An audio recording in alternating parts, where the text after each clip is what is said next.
Adventures in Mortuary Archaeology and Commemoration. It's Archaeodeath. Hello everybody and welcome to this Archaeodeath 50,000 followers celebratory live.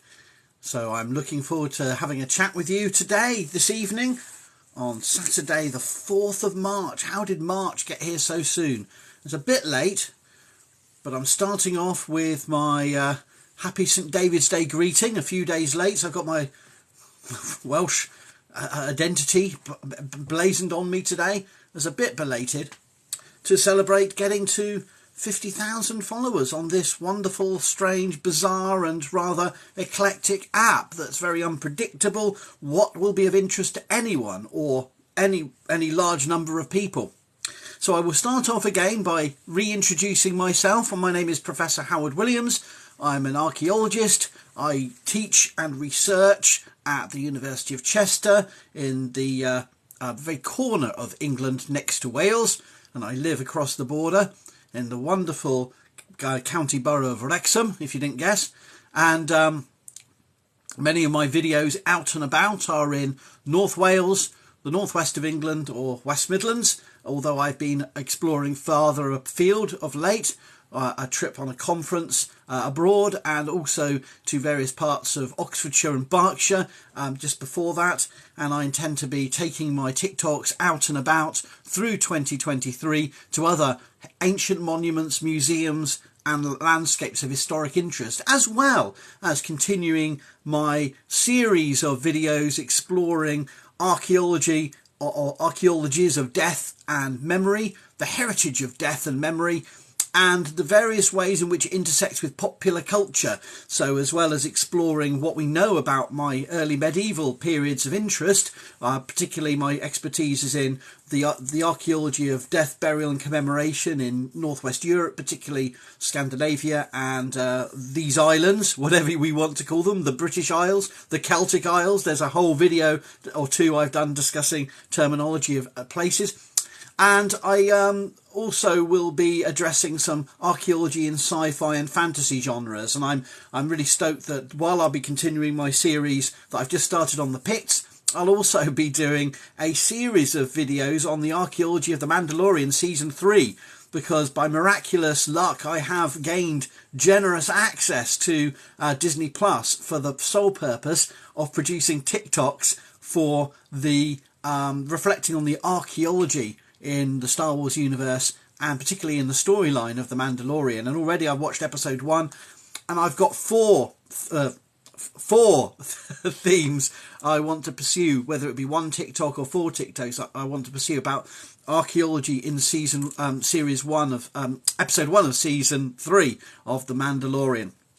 Now, the Picts. So I only just did a thank you for 45,000 followers live, and I saw a video. I think somebody, some follower of mine tagged me in it and said, Howard, you can deal with this, because they knew I've already done videos on early medieval Britain and that's my expertise really. And so I thought I'd reply and say, yeah, I can do videos on the Picts, ask me your questions. And I've got about, I don't even know how many views that video's got. It's gone, for me, viral anyway. I don't know what it means in viral in general terms, but I meant welcome to all my new followers who seem to have responded very positively to that. I've had 101,000 views on that video now. I'll just click on it on my laptop and it's got, 13,000 likes and 600 comments, at least half of which are questions, and only a couple of moronic ones. Most of them are really good questions, and that's rare on TikTok. Yes, there's a lot about ancestry and there's a lot about religion, as I'd expect, and there's a few. One of the most humorous, insulting comments is, "Oh look, Harry Potter didn't age well," which is, I think, because I was wearing my round spectacles. But anyway, I don't know. But most people have the maturity to engage with me like adults, or to pretend to be adults, and to actually ask serious questions. And it's really great to get that flurry of interest in the Picts. And not only have I shared my first, I had already done a video, I've done a second video. I've just purchased Nicholas Edmonds and Gordon Noble's new tome with a horrible title, Picts, Scourge of Rome, Rulers of the North. And it's really with cringeworthy quotes from, as these books do, by other academics and scholars, but that actually put me off buying it 3 months ago when it came out. But it actually looks like a really worthwhile read, actually. So I've got a pile of books in my office, and I'm going to be trying to answer all the questions, as far as I know it, about the pits. But you know me, I won't simply be doing a textbook answer. I'm not a chat bot. I will giving you my take on things, my angle on everything. So I just want to let you know that more Pictish videos will be coming, I assure you. But before I get started on answering any of your questions, the other thing I wanted to do by way of introduction is to say that yesterday evening I went to my own students' created exhibition, guided by my colleague Dr. Caroline Pudney. They have designed for the second year running a public exhibition, doing original research, designing and presenting a range of prehistoric artefacts from Cheshire in a series of display cases within the Grosvenor Museum, which is the city museum for the wonderful city of Chester, which obviously has a story as a city going back to a Roman legionary fortress. For most of the time, it was the legionary fortress of the 20th Legion Valera Victrix, and right up to the 4th century, perhaps into the early 5th century, we're not so sure. And obviously Chester is a long way from Pictland, but it's really at the centre of these islands, with contacts with Ireland, with southwest Scotland, with the Cumbria and Lancashire coast, as well as North Wales and inland into the English Midlands and across the Pennines towards Yorkshire. So, you know, Chester's been a historic hub since the Iron Age and the Roman periods, and its story and the county in which it sits, which as a historic county is a construction of the Norman era, of the Anglo-Norman era, and the Palatinate of Cheshire, set it up with its own Doomsday book. Did you know it had its own Doomsday book? Well, it did. So, you know, it's a great place for students to learn, and it's a great place for our students to get hands-on and design exhibitions. I've just literally released 20 minutes ago a little TikTok talking about that student exhibition and interviewing Ben and Jake, two of my students who were part of that exhibition. So please do check that out, because I'm on here really to promote my work and to promote my students' work and engage in current debates on the archaeology of my region, as well as the archaeology of death and burial. So that's all my introductory blurb. That's all I wanted to say. Do you know what? I've done quite a few of these lives, but I don't know how it comes across to you, because for me it feels very bitty, because I've got to navigate, you know, multitasking, and professors don't multitask. I've got notes, I've got video. Grogu looks quiet, but he makes a lot of noise. He's always whispering to me, saying, "Tell him about this, tell him about that." So I've got Grogu nagging at me. I've got tea to drink out of my Shakespearean insult mug, which I deploy occasionally, and I've done TikToks about my Shakespeare insult mug, and it's a way of getting past the algorithm blocking me for being sweary. So I can, if I call someone a bolting hutch of beastliness, or thou art a boil, a plague sore, or a mountain of mad flesh, then or a rampallion, or you fustularian, you know that it's I hold you in contempt, but I'm getting around the app by not calling you a worse word. I won't do that to any of you lovely people. I'm just saying more generally. But yes, I've got my mug. I've got wine for later if it comes to that. But I just want to say welcome and thank you for all of the wonderful feedback, because yes, there's always one or two imbecilic comments, but the vast majority of you, even if you know nothing about what I'm talking about, you try to engage and you give me some really fun things to think about. And most of you, when I sort of say something back, most of you are really nice about it. You understand that I'm doing banter. I sometimes have to say, no, that's wrong, but it's not an insult to you. It's just because I feel it's important I don't sort of indulge things that are perhaps misleading for others. So I have to sometimes say, no, that's not right. But yeah, I am basically going to keep going with that spirit, and only a couple of you ever get upset every month. Go, oh, I followed you for ages, and now you're telling me I'm wrong and I'm upset. Most of you really understand that I'm not trying to be rude. I'm just, you know, some things I kind of get passionate about, and I want to tell you about. But thank you very much for all the constructive engagement. So please do follow if you don't follow, like, share. You know, random comments are always welcome. Jokes, bad humour. You know, we had last week, we had some really cracking Archaeodeath jokes that people volunteered. And I'm putting all these lives onto YouTube, my Archaeodeath YouTube channel. So if you want to catch up on any of my past lives, past lives, not past lives. No, I'm not one of those. If I did exist in a past life, I'm glad I've forgotten about it. No, my past live events I'm editing and putting onto YouTube. Right. So okay. So all of you various varlets that have ever chewed with a tooth, I'm going to, or should I call you a anointed sovereigns of sighs and groans? I have various colleagues who are like that. I'm going to start answering your questions. But there's one thing that I have got to tell you. I thought it'd be interesting for you to learn about me before we get started, and that is that yesterday, academics, we have to get things published, right? We publish our ideas, our research, and I had a paper en route to publication this year in a book on the European heritage of Vikings. So with a whole series of really exciting papers, they look at North America as well, but mainly Europe, looking at museums, heritage sites that present the Vikings, various commercial businesses that exploit the Vikings and use the Vikings. Viking hiking is apparently a thing in Norway, Viking hiking, and talking about reflecting on the ways in which the Vikings are both popular, but also sometimes pernicious, they can be exploited.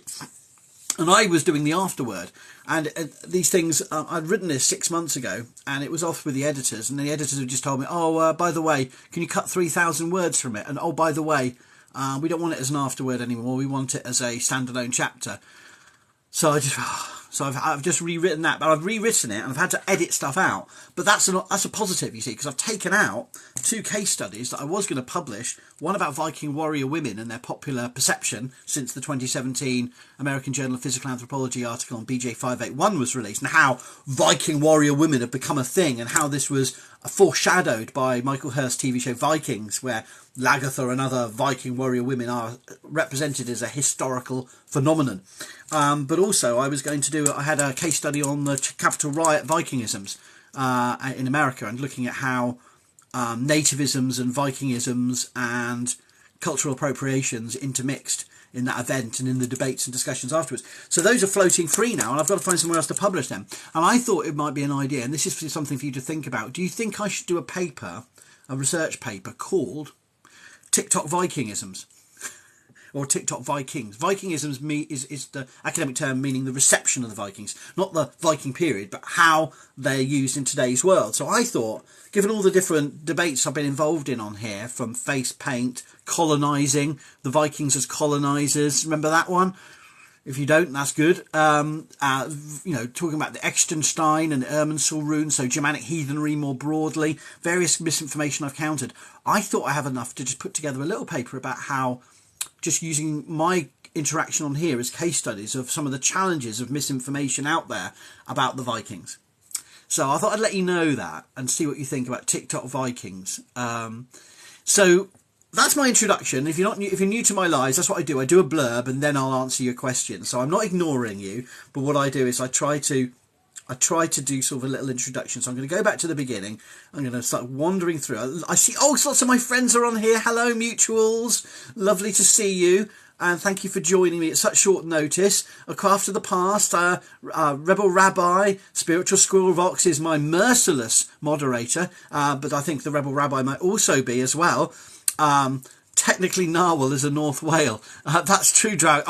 This character, he's a cheeky one. He's coming up with all sorts of jokes. So these are definitely going on to the lies. Technically, Narwhal is a North Whale. This is true. North Wales are narwhals. We don't have any. I haven't seen any pass by my house anyway recently. And if they did, they'd cause all manner of problems at the traffic lights just down the road, because their long tooth sticking out, would impale probably a passing truck. So I do look on the lookout for narwhals in North Wales.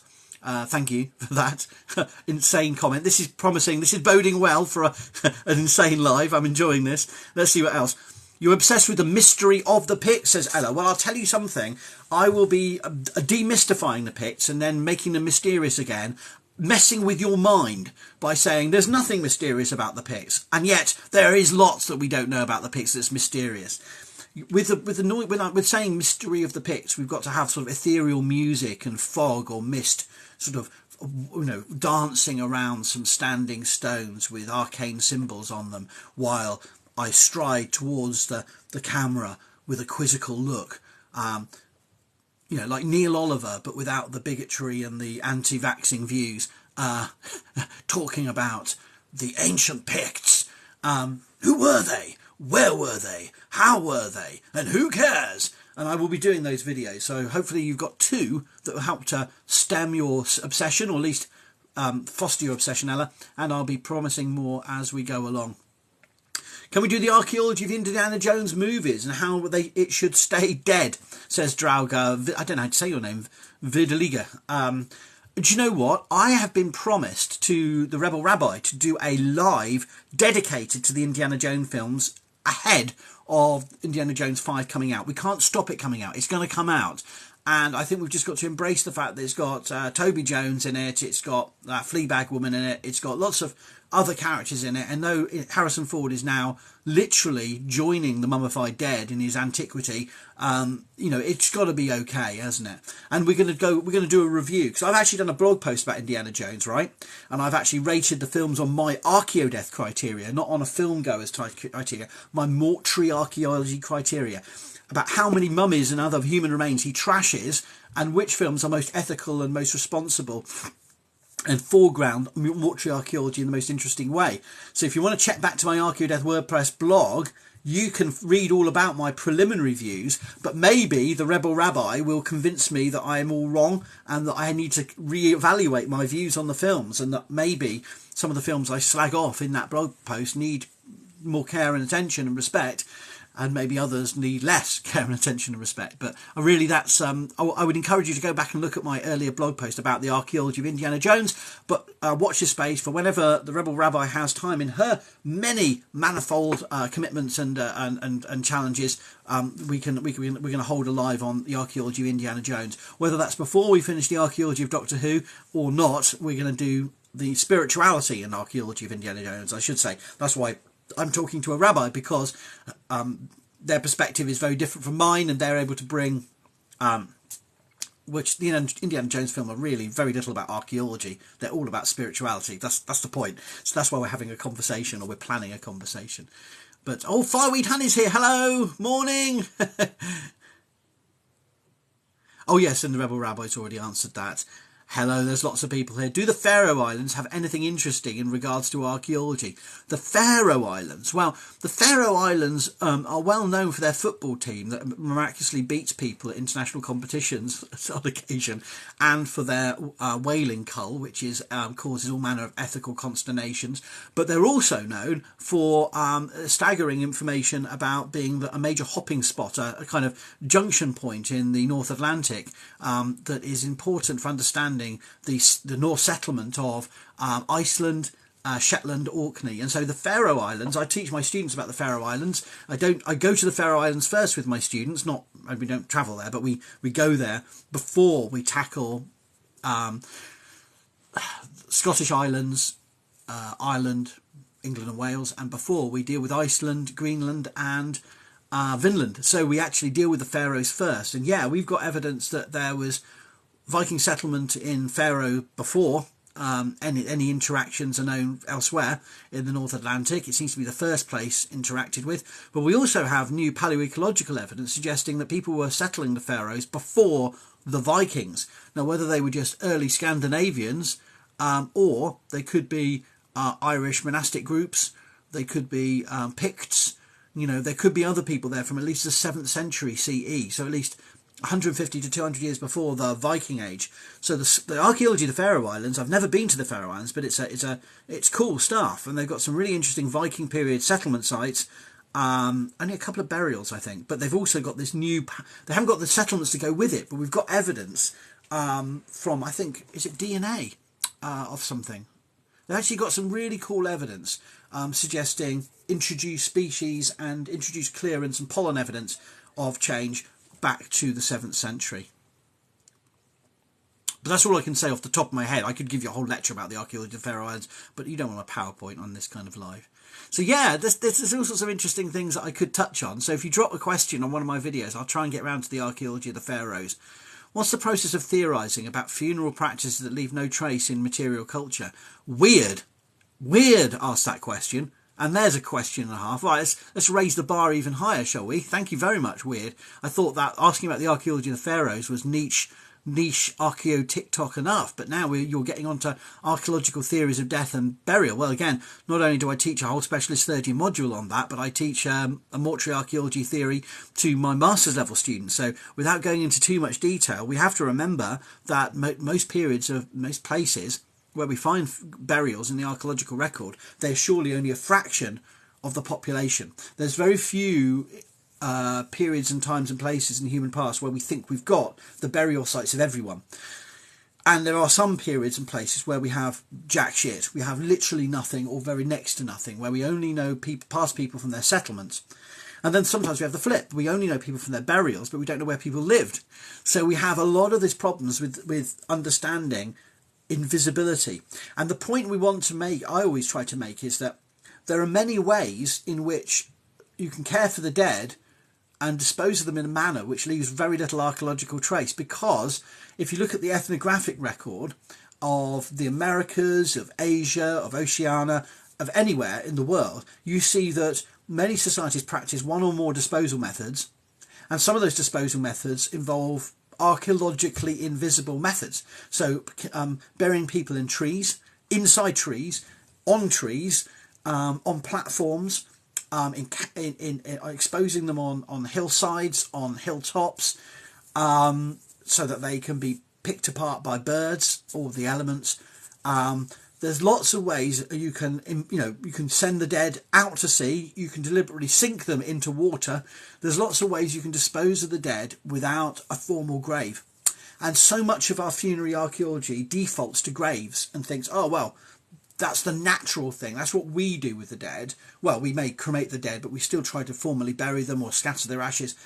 But there's so many ways in which we see the dead go into invisible forms, and we're left with no trace. Now, how that leads to theory is it's about having a theory of death in past societies that doesn't treat investment and elaboration with respect, that you can care for the dead in many ways that leave no trace, that while perhaps clandestine burial, in other words murders, crime scenes, the criminal is trying to make the death invisible, there's many genuine legitimate ways of showing honour and respect to the dead that leads to no trace in the archaeological record. And I think again and again archaeologists, even recently, even in some of the literature I've seen, even on TikTok, I see a lot of archaeologists defaulting to associating respect with investment, with visibility.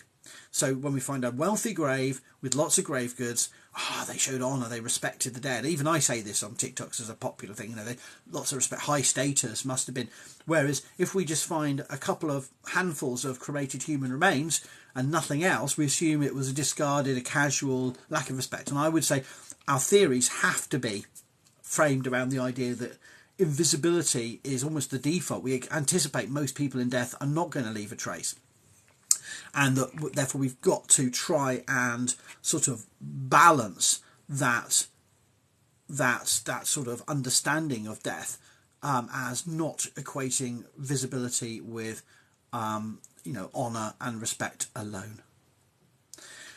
I hear the pit stole the Sphinx. This is heading for a joke. The Sphinx knows. They picked his nose. I knew. Whoever this is, I bet this is one of my students here to troll me in a nice way. Thank you. They picked his nose. Yes. Well, there is, of course, the origin myth of the pits coming from Egypt, but I think that's just ridiculous. I think your joke's Sphinx too low for my attention, really. What do you feel about modern Druid spirituality? What's your feeling about it? What's my feeling about it? Okay, modern Druidic spirituality or Celtic spirituality, is that equivalent? It's not equivalent, really, because there's many more Celtic spiritualities than Druidry. But if I can speak to that point, thank you very much for that question. I would say that my attitudes towards it is I encounter it in the landscape, that many of the prehistoric sites in Britain and Ireland are a focus of neo-pagan or pagan Druidic and other Celtic spiritualisms. So I encounter the traces of it and the people conducting it, and I always show my respect and make sure I give them space to do what they're doing. When I'm visiting prehistoric sites, there's a mutual respect aspect. I'm aware that there's a popular interest in the archaeology of those sites and monuments, and therefore I always try to be aware that everything I say and do about prehistoric or early historic remains might have a an implication.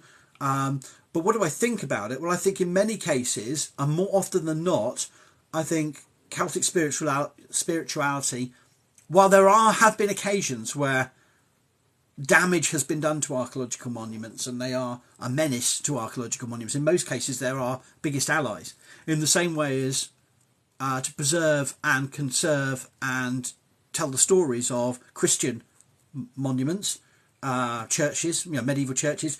The parish community of Christians is the immediate ally and support for archaeologists' interests in those buildings. We have to work with them, we have to work alongside them, we have to respect their interests and needs of that building.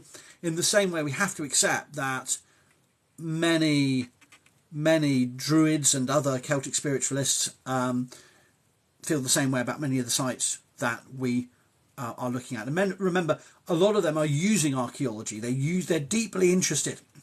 And I know many archaeologists who are of various different versions of pagan and heathen faiths. So archaeology is of interest to them. We are part of their community. They're part of ours. And there's a lot of potential collaboration and constructive for both interpreting these sites, conserving them and preserving them. So there's very little clashing or conflict. The only site where there's real conflict is to do with where archaeology is heavily politicised and linked to the state at a particular site, namely Stonehenge.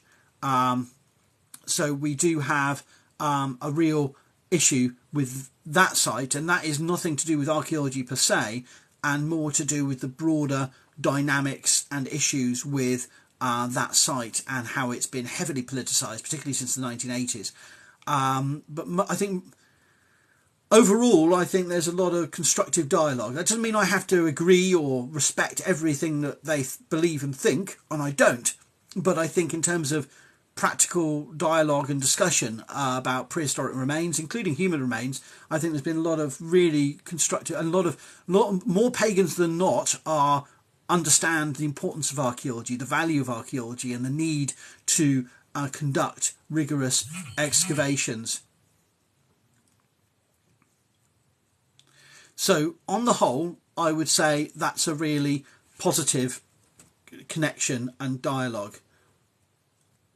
I hope that was a good answer, or at least a useful starting point for thinking about druidry. Let's have a look at some other questions. I have one of those, not that pretty. Thanks for the videos, you're welcome.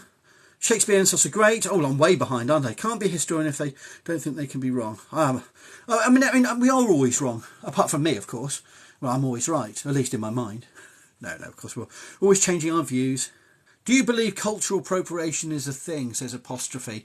I think I've dealt with that in previous videos, to be honest. I think that, in my honest feeling, there is a lot of misunderstandings about where cultural appropriation ends and begins, and there's a lot of grey areas, shall we say, as with always these things. But yes, I think with some of the stark denial of pretty stark appropriations, and often spurned by, inspired by ignorance or just entitlement rather than a deliberate attempt to insult, but insulting nonetheless, is a real problem. I suppose the challenge is we're all on global communities, aren't we, online, where you don't know who you're going to piss off where and how. But, if you are told repeatedly that something you're doing is cultural appropriation because, and here's the reason, then I think that's worthwhile having a moment to think. And I think that the immediate response of everyone is to get outraged and say, how dare you, and they come up with a ridiculous rhetoric. Well, am I culturally appropriating this mug and all this kind of stuff? No, but people are often generally trying to frame it around very specific practices that are closed for their particular communities, and they get very angry when they see it being literally used for a joke, let alone for actual disrespecting of those communities online. So, yes, there's always grey areas, but there's some huge, great, whopping, obvious examples where I find it really unbelievable how people can't understand the problem. And this is not a new thing. It may be a new thing in popular conversations, but it's something that archaeologists and anthropologists have been dealing with for decades. And we are one of the worst cultural appropriators because we are the looters of indigenous populations' historic sites. I'm not. I'm just saying historically that's what's happened.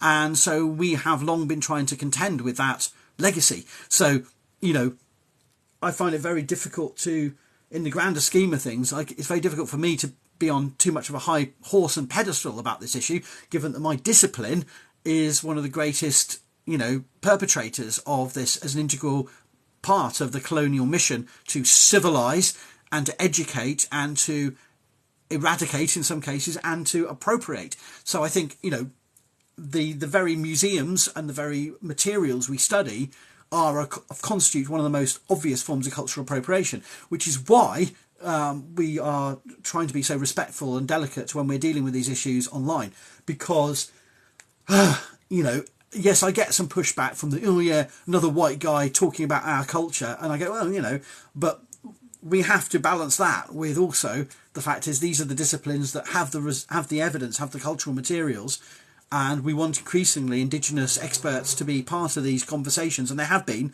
and to be taking over the narrative in some cases, you know, so that we can have a much more richer and clear understanding of these past cultures. But so I think some people think cultural appropriation is simply putting on Halloween costumes insensitively. That is one manifestation of a much deeper and more endemic problem, and I think that's one of the things that I think frustrates me about social media is perhaps people don't quite get just how deep this runs and how it manifests throughout not simply American but also European cultures. And you know, the debates are always most heated in America or Canada and the US, but they have a global import. So yeah, cultural appropriation, I'm sorry to say, is a thing, a massive, huge thing, and it's the modern day manifestation of deep time colonial processes and strategies of eradicating Indigenous people. That's why it matters. I'm related to Burke, a woman, says Claire McCormack. Well, okay, visit her gravesite in the summer, have fun. Rumours she was a Celt? No, I don't think so. If anything, she certainly wasn't a Viking. She's probably from the Russian steppes or from the Asian steppes or from the Russian river systems, or she may be Slavic, actually, given her stable isotope date. She may be a Western Slav. I don't know about Celtic. I don't know where you heard that one. But maybe that's from the DNA, and I don't know about that. But certainly, yeah, that's a thing. Well, toothpicks, I'll get on to Pictish dentistry another time. Oh yeah, Viking beliefs about same-sex attraction. Well, I mean, from what we know, that wasn't exactly seen as something that was supported by the rhetorics of the literature and the laws that we have. Indeed, they were severely homophobic by modern terms, and it was an insult to be the passive partner in a same-sex relationship, at least male-male. But sexual orientation finds a way to adapt the Jeff Goldblum quote from Jurassic Park, and I'm sure that the actual reality of Viking period society was very much like the reality of our society, is that people adapted and adopted a range of relationships that suited their needs and identities. Whether they were able to go public in that way, I doubt it, but I think these societies were incredibly patriarchal and homophobic, but that doesn't mean we can't anticipate a range of ways in which people negotiated those rules and regulations.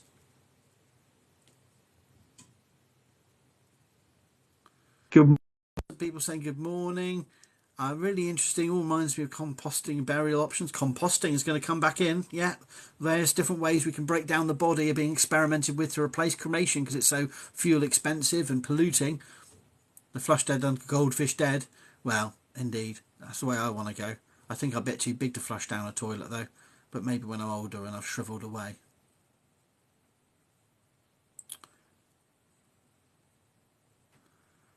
Oh, censorship, eh? I'm sorry about that. Seth the Magic Dragon wants to donate her remains to medical... sorry, their remains, I don't know.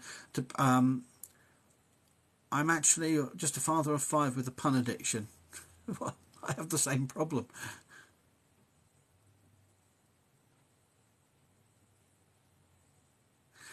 Yeah. So Amy's question about, can I talk about early medieval societies and what we talk about peoples and kingdoms? You see, the problem is, it's a long story, but basically kingdoms don't necessarily equal peoples, and peoples don't necessarily equal tribes, and tribes don't necessarily equal ethnicities. So we have this whole mess of terms that we keep bandying around in archaeology, talking about the Picts. I mean, I doubt if anyone went around calling themselves, I'm a Pict, Howard the Pict, Cormac the Pict, or whatever the fuck. I don't think anyone went around doing that. I mean, maybe in exceptional trade, in the same way, if you're in a trading port, you're in a trading site, you're somewhere above and beyond, then maybe you'd use those kind of definitions of place you're from. But I think the problem is we want early medieval people to fit into a nice, neat package of peoples in kingdoms. And I think the obsession with Vikings and Picts, while it's great that there's books by Gordon Noble and called The Picts, this is like really hackneyed old style archaeology that uses regional, ethnic terms to the Anglo-Saxons. And that comes with its baggage and its problems, because a lot of ethno-nationalists and racists latch onto this. That's the problem. But it's also, frankly, still a useful way of engaging people in the complex archaeology. But yes, there are kingdoms. We know there are Pictish kings by the 7th century, by the late 6th century, and like Northumbria had its kings. But it's also clear in the early records that Northumbria had multiple kings in different districts, and that Northumbria itself had at least two major districts. And I'll talk about in my videos that are forthcoming how we have at least, I think, 7 different regions of Pictland or Pictavia, which may have had their own independent kings. And we know, so this kingship is not just everyone is a king on the same level. And to be fair, there may have been, actually the TV show Vikings plays with this quite well, that everyone's almost a king. Everyone who's a Jarl becomes starts calling themselves king. So we first meet King Harold Fairhair, who comes from Vestfold, and he's just like, I am a king, and Ragnar doesn't even know where the fuck he's from. He goes, who is this guy? Where does he say? Everyone almost accepts him for being a king because he's got a retinue and a ship and he's wealthy. So kings isn't some kind of complex job application role. It's more about whether you've got warriors, whether you've got a power base, and whether you can extract tribute and bully other people. That's all it is. I mean, when we look at early medieval kings, we're really just looking at like,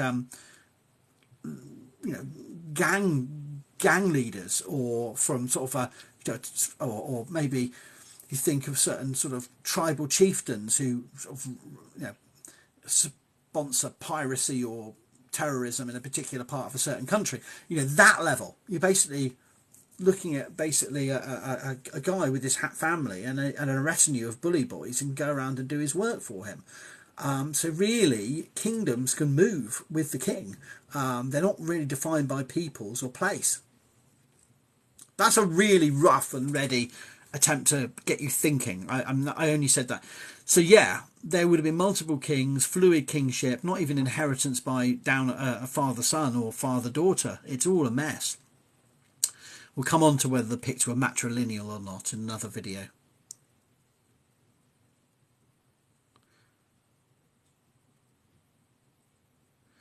Your nan was born in a bow tent.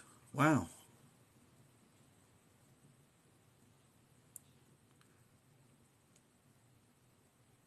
Archaeology in southern France. Whereabouts? Bordeaux, by any chance? I know people in Bordeaux, in the southwest France. You spy Grogu? Yes, he's going to come and say hello, actually, because Grogu's we watched the first episode of season 3 together. He felt it was a bit disconnected, but he's glad to see that he met some little friends.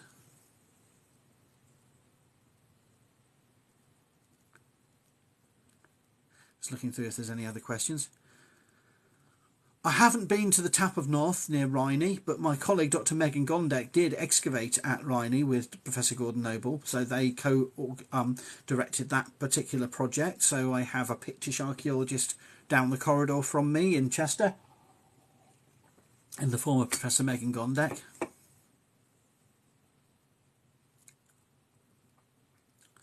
So many questions I can't get through to. I'm so great. Oh, that's very kind. Thank you.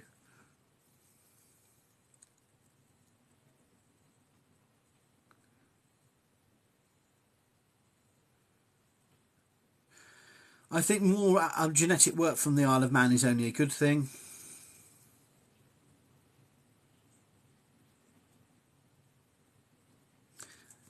I think the point about commodification of the individual, making appropriation more a thing than cultural exchange, is a whole really important and complex point. Go back over there, Grogu. Behave yourself. Which I'm not going to get into really here. All I would say is I think people are desperately working hard to justify anything they do without wishing to take consequences for their bad, cheesy, horrible choices. And people just need to grow up a little bit and realise there are communities on this planet that don't believe in your ability to just take everything you want all the time, be that on grounds of ethnicity, gender, or age, or anything else. What is the topic, please? It's random. We're talking archaeology of death and memory.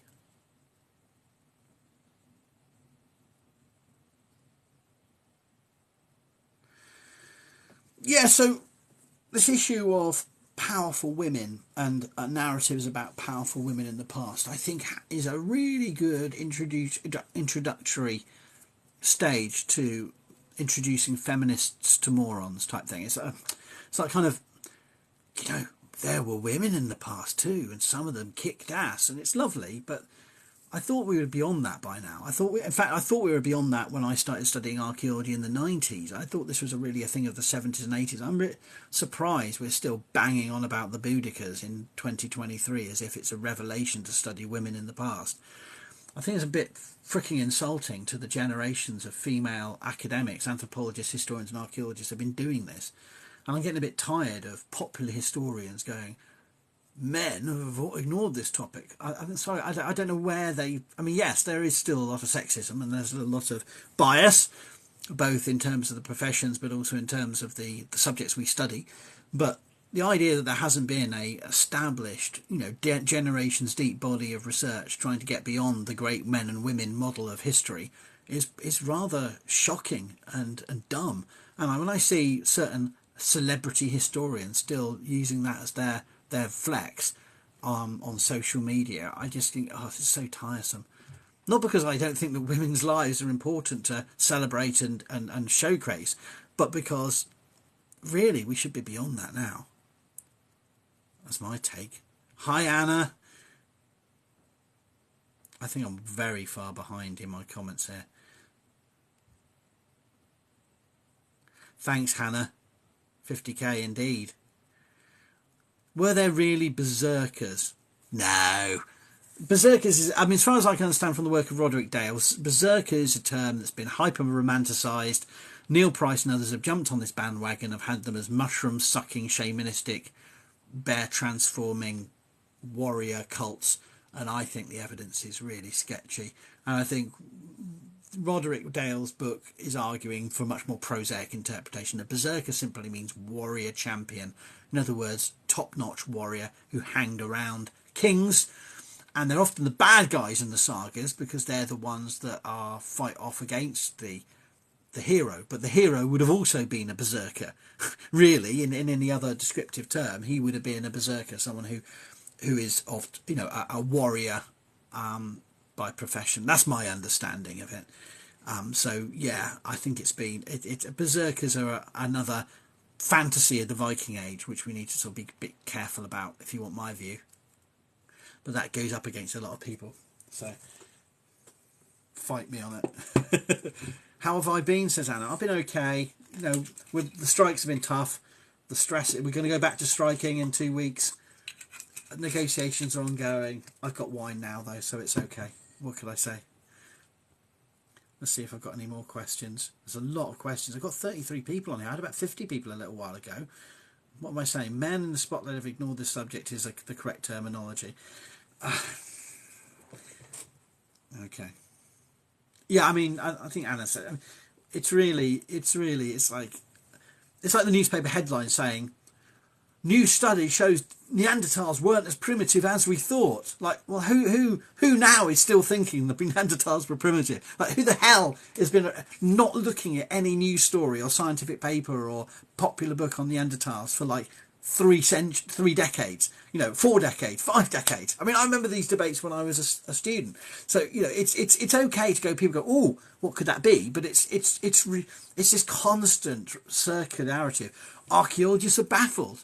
In the same way as archaeologists realise people lived a long time ago were like people today, but just different. Wow, that's revelatory. I think it's just banal and insulting to our intelligence, and that's why I hate that kind of stuff. I do it too occasionally on TikToks. Like, I'm guilty as anyone. So you've got my wine, but I think that's the problem. Is it goes back to the whole archaeologists discover people were